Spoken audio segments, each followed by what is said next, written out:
Now, carrying on, we also have more from Elon, who's calling attention to this.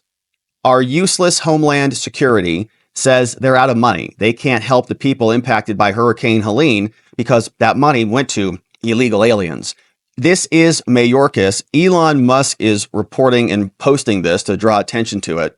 But he's saying we're out of money. We don't have enough funding to last through hurricane season, is what Mayorkas said. And where'd that money go? We'll figure that out here in a minute. $1 billion are some estimates for non-citizens, not for our citizens. So here's what Mayorkas said, boosted by Elon in this ridiculous interview. He says, we're totally prepared, except for citizens. FEMA is tremendously prepared. This is what we do. This is what they do.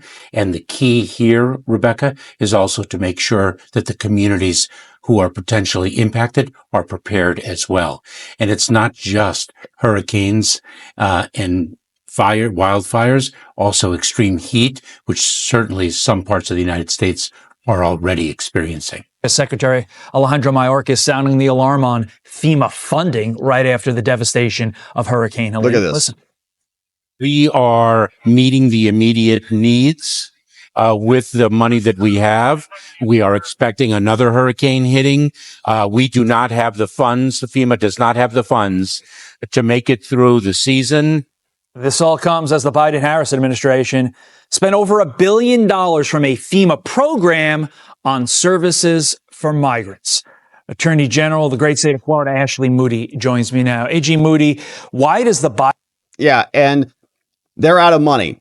And a bunch of that money went to illegals. Here's the report from the AP. They say that FEMA agency can meet the immediate needs, but they're being stretched as it works with states to assess the damage. It's just like such a joke.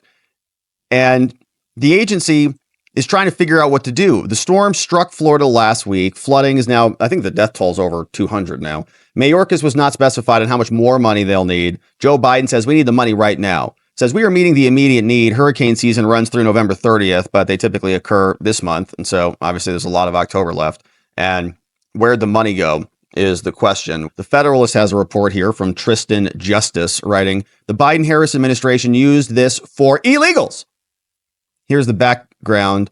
They allocated nearly $364 million in the fiscal year 2023 and $650 million in 2024 to provide humanitarian services to non-citizen migrants following their release from DHS. And as we saw, they don't even know who they're releasing or where they're releasing them or where they're going, because you can just give them whatever biographical information you want. First name, I'm not a. Last name, terrorist bomber. So if you want to come into the country, you just say, what's your first name? I'm not a. What's the last name? Terrorist bomber. They say, oh, welcome to the country. I'm not a terrorist bomber. Would you like some keys to a new car? Sure. Love that. That sounds great. Do you have any explosives in the trunk? That'd be very helpful too. No, but you can get those right around the corner. Great. Thanks for the directions. So to provide humanitarian services, almost $1 billion. Now, the program is run in cooperation with Customs and Border Patrol.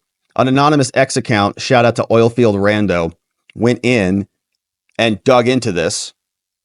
An anonymous X account highlighted the program after MS. I don't know if is that Swiss? Is that name Swiss? I don't know. Could be. I don't know. BBC pundit Michael Steele sought to portray former President Trump as a commander-in-chief who denied Americans full relief. Michael Steele, remember him? He used to be like a Republican. Remember when he was in charge of the RNC? Hilarious. In case folks forgot what Trump did to FEMA, but you remember, don't you, Donald? You also remember what you did to when North Carolina was seeking relief from Matthew. You gave them 1%, blah, blah, blah. And so here he goes. Oilfield says, hey, Michael, Biden has been using FEMA to house illegal immigrants all over the country his entire presidency. It's called the Shelter and Services Program.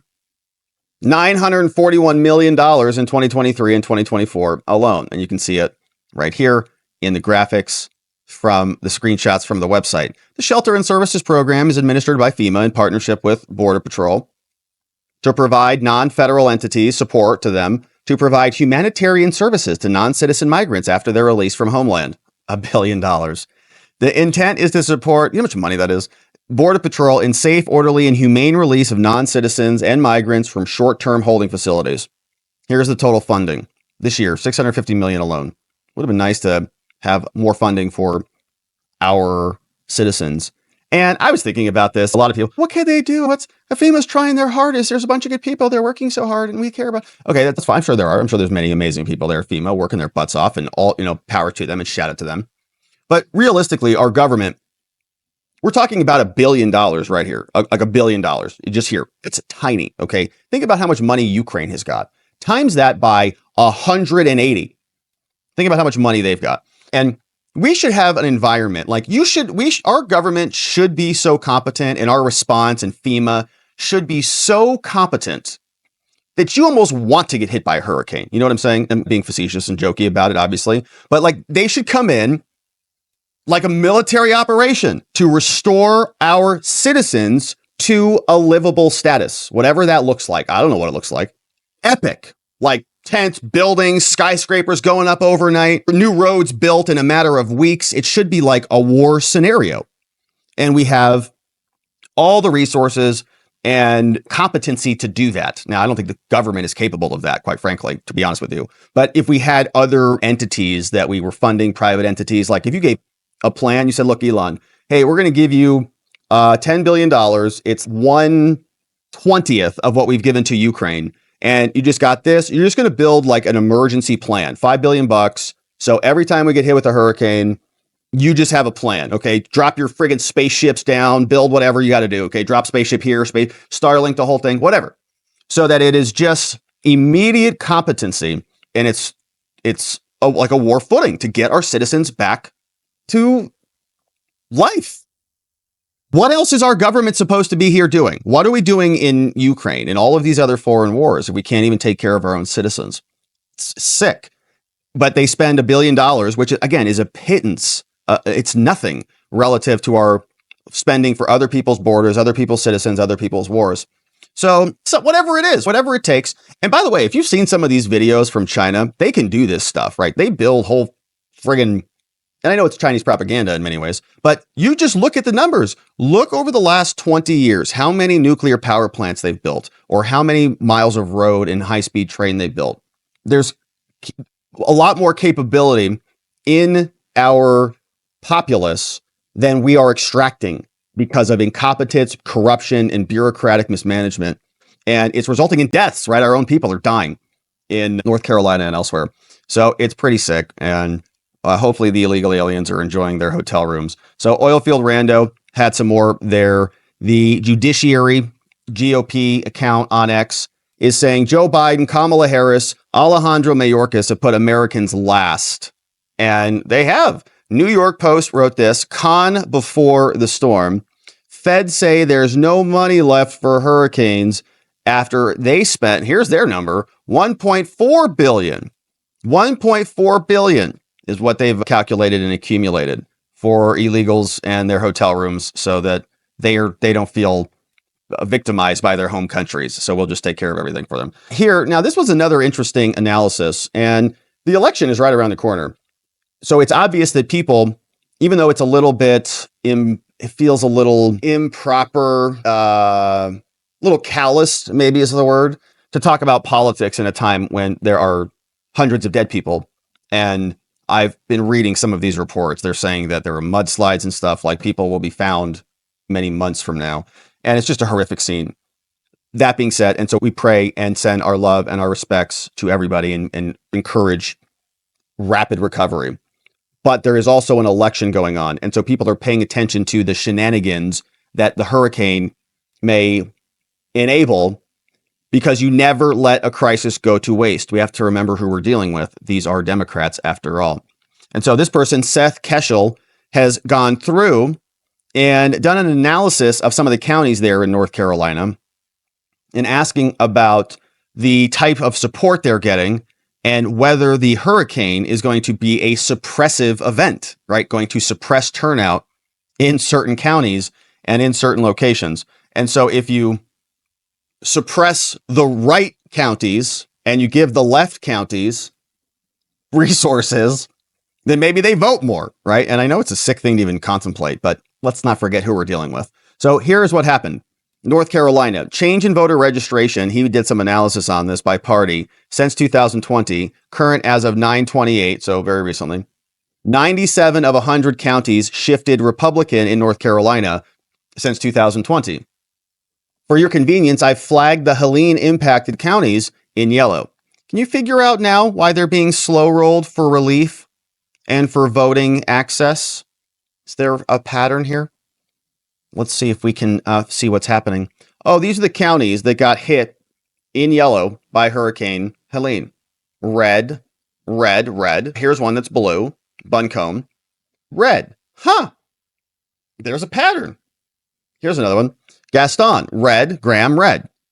Haywood. Red. Red. Jackson's red. Lincoln, Macomb, Madison, McDowell, Mitchell, and Polk. All red. Rutherford, Surrey, Swain, Transylvania, that's a real county. Watauga, Wilkes, and Yancey, all red counties. That's interesting. I don't know what's going on there. So it seems like out of all of the ones in yellow, if this guy's data is correct, and he's highlighted things appropriately, it looks like only one of these counties is a blue one, Buncombe County. I don't know. I don't know what happened. So maybe they're slow rolling certain things. Let's see what he says. So here's some reporting. They say, this is interesting. I'm in Lenoir County. We always end up red, but it says we're blue. He says, yeah, but it's voter registration, not voter results, right? North Carolina votes if it's registrations in most counties. So he's talking about voter registrations. So Seth says, same question. Percentages are indicative, but would like to know either net Republicans if they registered gains or not. Dems are substantially down in both Pennsylvania and North Carolina. Republicans are above 2020 and climbing. Yeah, pretty interesting. And if we look at maps and things, you're asking, how is this going to impact Georgia and Florida and some other places? Will it suppress the votes? And we also saw that there were other enablements in the law, exceptions in the law to having ID, right? We did a full segment on that where we read through the law there in North Carolina. And so that you don't actually have to be someone with ID if you've been impacted by a national emergency type of an event. You just have to sign an affidavit, essentially. So will one party exploit that, where you don't have to sign an ID or prove ID, just sign an affidavit, and that counts as we read through the law? And 97 of 100 of the counties shifted Republican. Okay, so that's the other thing, too. It's like most counties are shifting blue in general, which might be why they ran out of money. Oh, no, we're broke. Sorry, we can't help you guys. Maybe we'll help you after the election, but we can't get there right now. So here was another Fox report. Let's listen to this. 190 are confirmed dead, and communities have just been completely wiped off the map. And now Homeland Security Secretary Mayorkas is issuing a warning. He says FEMA does not have the funds to make it through hurricane season. This despite Mayorkas' DHS having $640 million, now that's designated money, to help communities support illegal migrants. Chad Pergram is live from Capitol Hill. This is a debate that comes up now and again, but at this point, I would imagine it's going to have some real resonance. Absolutely, Dana. There's a FEMA fund which addresses immediate needs. Now, FEMA has enough money to help with relief efforts after Hurricane Helene for now. But Homeland Security Secretary Alejandro Mayorkas says that will change. We are meeting the immediate needs with the money that we have. We are expecting another hurricane hitting.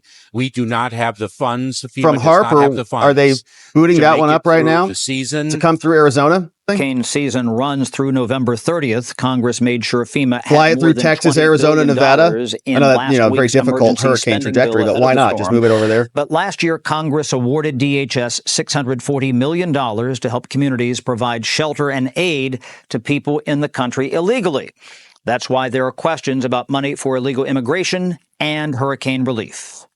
So you heard they have taken the FEMA Emergency Food and Shelter Program and over time siphoned off hundreds of millions of dollars into basically making it an illegal immigrant resettlement program. Crazy. Some may question money going toward illegal immigration when people in the South are struggling to survive following Helene. Republicans still criticize the Biden-Harris administration for how it handled the border. The immigration policy is basically non-existent. They open the border, they're allowing everyone in, they put out the welcome mat. And the catastrophe that this has been to our country in every metric of public policy, with the fentanyl poisonings of being the leading cause of death for Americans age 18 to 49, the trafficking. There are needs for the government to respond to older natural disasters. Expect Congress to greenlight extra disaster aid in a spending bill due around Christmas. And some lawmakers want to increase aid for illegal immigrants to $3 billion. That's with a B dollars.